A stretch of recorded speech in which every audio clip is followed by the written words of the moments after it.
বিশ্বনবীর কিন্তু টাকা পয়সা ছিল না জানেন, ছাগল চড়াতো, কাউবয়। মা মিন নাবিয়্যিন ইল্লা রাআল গানাম, ছাগল চড়াতেন। এরপরে খাদিজাতুল কুবরার স্টাফ হিসেবে, কর্মচারী হিসেবে ক্যারিয়ার শুরু করলেন। এরপর বিজনেস ম্যাগনেট হিসেবে শুরু করলেন। খাদিজাতুল কুবরার সাথে যখন বিয়ে হয়ে গেল, খাদিজাতুল কুবরা তাহেরা ওনার সব সম্পদের মালিক বিশ্বনবীরে বানায় দিলেন। আল্লাহ বলেন, তোমার তো কিছু ছিল না নবী, এই খাদিজার মাধ্যমে বিয়ে পড়িয়ে দিয়ে আমি তোমারে ধনী বানিয়ে দিলাম। আল্লাহ বলেন, ও আমার বান্দারা, যেমনি ভাবে আমি তোমাদের নিকটে আমি আল্লাহ প্রেরণ করেছি এমন একজন রাসূল যিনি সম্মানওয়ালা, বরকতওয়ালা, আসমতওয়ালা, নিয়ামতওয়ালা, কুদরতওয়ালা, সিরাজাম মনির, রাউফুর রহিম, আনিসুল কারিমিন, রাহাতুল আশিকিন, সিরাজুল সালিকিন, সিরাজুল মালিক, নবিয়ুল আম্বিয়া, হাইয়ুন, যিনি জীবিত করবেওয়ালা, মুহাম্মদুর রাসূলুল্লাহ সাল্লাল্লাহু আলাইহি ওয়াসাল্লাম এমন একজন সম্মানিত রাসূল তোমাদের মধ্য থেকে আমি আল্লাহ প্রেরণ করেছি। আসসালামু আলাইকুম ওয়া রাহমাতুল্লাহি ওয়া বারাকাতুহু। ইয়া আইয়ুহাল্লাযীনা আমানু লা তাকুলু রাঈনা ওয়া কুলু উনজুরনা ওয়াসমাউহু ওয়া লিল কাফিরিনা আযাবুন আলীম। পবিত্র কোরআনুল কারীমের সূরা বাকারার 114 নম্বর আয়াতে আল্লাহ তাআলা পবিত্র কোরআনুল কারীমের 13 নম্বর রুকু 114 নম্বর আয়াতে আল্লাহ তাআলা বলতেছেন যে কি বলতেছেন যে ইয়া আইয়ুহাল্লাযীনা আমানু, হে ঈমানদারগণ, লাকুলু তোমরা বলো না রয়িনা বলো না, বরং বলো কি বলো ওয়াকুলু উনজুরনা, যে তোমরা আমার নবী করিম সাল্লাল্লাহু আলাইহি ওয়াসাল্লামের শানে রয়িনা না বলে উনজুরনা বলো। কেন না? এটা আমরা যদি শানে নজর করি তাহলে আমরা বুঝতে পারবো আল্লাহ তাআলা রয়িনা না বলে উনজুরনা বলার কারণ কি, কেন নবী করিম সাল্লাল্লাহু আলাইহি ওয়াসাল্লামের শানে রয়িনা বলতে নিষেধ করেছেন। মক্কার সেই বিখ্যাত ইহুদি নাসারা যখন নবী করিম সাল্লাল্লাহু আলাইহি ওয়াসাল্লাম আলোচনা করতেন, সবাই বসতেন, তখন নবী করিম সাল্লাল্লাহু আলাইহি সাল্লামকে প্রতিপন্ন করার জন্য যদি কখনো নবী করিম সাল্লাল্লাহু আলাইহি সাল্লামকে থামার জন্য বলতেন কিংবা তাদের দিকে তাকানোর জন্য বলতেন, তখন তারা রয়িনা বলতেন। যে রয়িনা, এটার অর্থ স্বাভাবিক অর্থ হয় যে আমাদের দিকে তাকান, কিন্তু রয়িনা আইনের পরে যখন আমরা ইয়া সংযুক্ত করব তখন এটার অর্থ হয় যে তুমি গোমরা হয়ে যাও, বধির হয়ে যাও। আর যখন আমরা বলবো রয়িনা, ইয়াটাকে যখন আমরা মত করে পড়বো, একটু টেনে পড়বো, এর অর্থ হয় যে আমাদের রাখাল। তখন নবী করিম সাল্লাল্লাহু আলাইহি সাল্লামকে তারা আমাদের রাখাল বলে ঠাট্টা তামাশা করত। তখন মুসলমানরা না বুঝে মুসলমানরাও বলতেন যে রয়িনা, ইয়া রাসূলুল্লাহ আমাদের দিকে তাকান। মুসলমানরা ভাবতো যে রয়িনা আমাদের দিকে তাকান, কিন্তু রয়িনা একটু দীর্ঘ করার কারণে হয়ে যেত যে আমাদের রাখাল। তাই আল্লাহ তাআলা পবিত্র কোরআনুল কারীমের সূরা বাকারার 114 নম্বর আয়াতে আল্লাহ তাআলা বলে দিচ্ছেন যে ইয়া আইয়ুহাল্লাযীনা আমানু, এখন কোন কাফেরদেরকে বলে নাই। আল্লাহ তাআলা বলতেছেন মুমিন যারা, শুধু মুসলমান না, মুমিন যারা, যাদের ভিতরে নবীর প্রেম আছে, ভালোবাসা আছে, মুমিন, তাদেরকে আল্লাহ তাআলা বলতেছেন ইয়া আইয়ুহাল্লাযীনা আমানু, হে ঈমানদারগণ যারা ঈমান এনেছো, ওয়া লাকুলু তোমরা বলো না রয়িনা বলো না, কারণ এটাতে আমার নবীজির আদব খেলাপ হয়। তোমরা বরং বলো ওয়াকুলু, তোমরা বলো উনজুরনা, ইয়া রাসূলুল্লাহ আমাদের দিকে নজর করেন।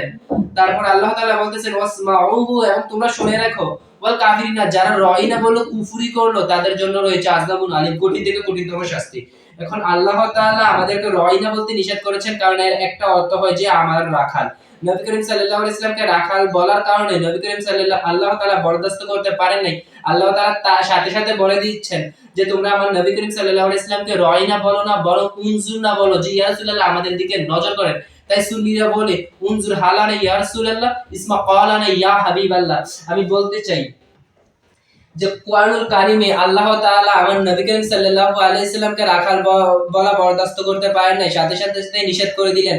যারা মুমিন মুসলমান তাদেরকে বললেন আমার বন্ধুকে রয়িনা বলো না, উনজুরনা বলো, কারণ রয়িনাতে একটা অর্থ হয় রাখাল। যে রাখাল বললো, আল্লাহ তাআলা বলতেছেন ওয়াল কুফুরিয়া ওয়া ইয়া আইয়ুহাল্লাযীনা আমানু লা তাকুলু রয়িনা ওয়াকুলু উনজুরনা সামাআহুম ওয়াল কাফিরিনা আযাবুন আলীম। যারা কুফরি করলো, যারা রয়িনা বলে কুফরি করলো, তাদের জন্য রয়েছে কঠিন থেকে কঠিনতম শাস্তি।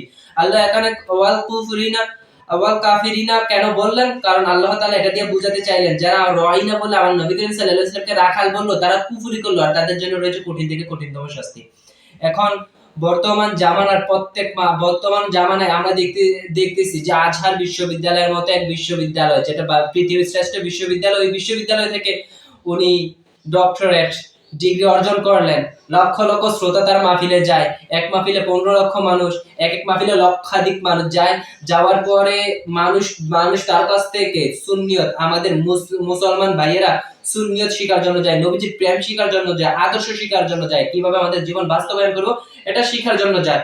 ওখানে উনি শিক্ষা দিতেছেন যে কাউবয় মানে আমার নবী করিম সাল্লাল্লাহু আলাইহি ওয়াসাল্লামকে রাখাল বলতেছেন, যেখানে কোরআনুল কারিমে আল্লাহ স্বয়ং নিষেধ করলেন যে আমার বন্ধুকে রাখাল বলো না, যদি রাখাল বলো তাহলে তুমি কুফরি করলে আর তোমার জন্য আমি কঠিন থেকে কঠিনতম শাস্তি রাখলাম। আল্লাহ তাআলা যেখানে যেটা নিষেধ করলো তুমি মোল্লা তার চাইতে আরো বড় হয়ে গেলে আমার নবী করিম সাল্লাল্লাহু আলাইহি ওয়াসাল্লামকে তুমি রাখাল বললে। আমার সাধারণ যুবক ভাইদের কাছে আমার প্রশ্ন, যে নবী করিম সাল্লাল্লাহু আলাইহি ওয়াসাল্লামকে রাখাল বললো তার কি ঈমান আছে না গেছে? আমি তাকে কাফেরও বলবো না, কিছু বলবো না, কিন্তু কাউবয় বলাটা কুফরিমূলক বাক্য। এটা কোরআনুল কারীম থেকে আমরা সূরা বাকারা 114 নম্বর আয়াতে আমরা এটা পাই যে রাইনা বলতে নিষেধ করেছেন, কারণ রাইনা শব্দের একটা অর্থ হচ্ছে রাখাল। আমার আল্লাহ নবী করিম সাল্লাল্লাহু আলাইহি ওয়াসাল্লামকে কখনো রাখাল নবী বলে ডাক দেন নাই।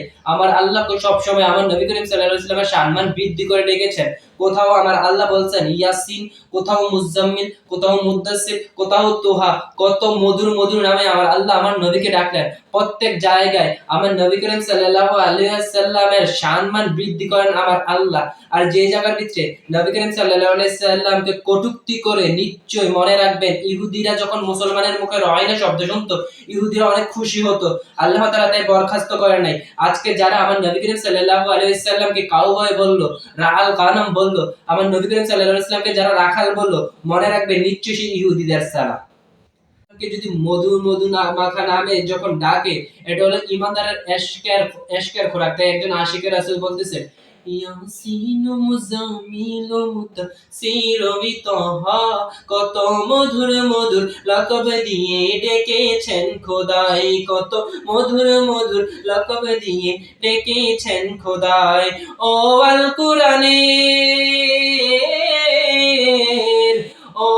কোরআনের পাতায় পাতায় গুণগান পাবি, তিনি আমার নবী তোমার নবী আমাদের নবী, ও মায়ার নবী দয়ার নবী নূরের নবীজি।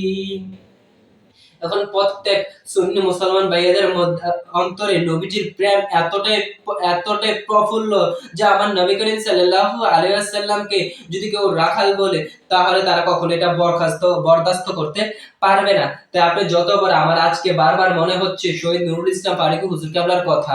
উনি এক সময় বলেছিলেন যে এমন একটা জামানা আসতেছে, বড় বড় মুফাসসিরে কেরাম হবে, তাফসীর করবে, ডিগ্রির অভাব থাকবে না, তাদের মাহফিলে এত মানুষ হবে লাল দিঘির মতো 14টা ময়দান লাগবে, তাদের মানুষ সামাল দেওয়া যাবে না, কিন্তু কোরআন তাদের গলার নিচে যাবে না। এটার বাস্তব রূপ যদি দেখতে চান তাহলে মিজানুর রহমান আজহারীকে দেখেন। সে আমার নবী করিম সাল্লাল্লাহু আলাইহি ওয়াসাল্লামকে নিয়ে আগে অনেক কটূক্তি করলো, করার পরে দেশ ছাড়া হলো, দেশে আবার ফিরলো, আবার আমার নবী করিম সাল্লাল্লাহু আলাইহি ওয়াসাল্লাম নিয়ে কটূক্তি করলো, আর যুবক ভাইদের ঈমান হরণ করতেছে। আমি প্রত্যেকটা যুবক ভাইদেরকে বলবো, আপনারা নিজের বিবেককে প্রশ্ন করেন, আমার নবী করিম সাল্লাল্লাহু আলাইহি ওয়াসাল্লামকে নিয়ে যারা কটূক্তি করে তার ভিতরে বিন্দু পরিমাণ ঈমান নেই, আর যা তার ওয়াজ সে যখন ওয়াজ করবে কখনো তার ওয়াজ থেকে কোনো মানুষ ঈমান শিখবে না, তার ওয়াজ থেকে শিখবে নবী বিদ্বেষী কথা।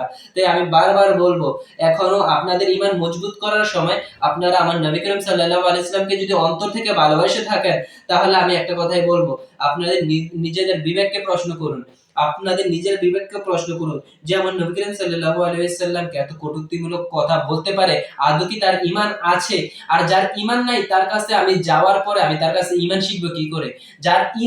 যার অন্তরে ঈমান আছে সেই আমার ঈমানের দাওয়াত দিতে পারবে, যার অন্তরে ঈমান নাই সে আমাকে কখনো ঈমানের দাওয়াত দিতে পারবে না। তাই আমি বলবো, আপনারা এখন আপনাদের বিবেককে প্রশ্ন করুন, আর আপনারা ওই ফিতনাবাজ মৌলবীদের কাছ থেকে ফিরে আসুন।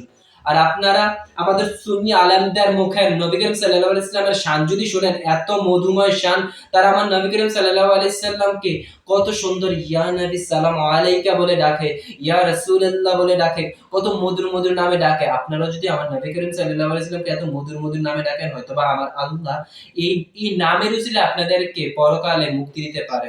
তো আপনারা আপনাদের বিবেককে প্রশ্ন করবেন যে আমার নবী করিম সাল্লাল্লাহু আলাইহি ওয়াসাল্লামকে কাউবয় বললো, তার কি ঈমান আছে না গেছে? আসসালামু আলাইকুম ওয়া রাহমাতুল্লাহি ওয়া বারাকাতুহু।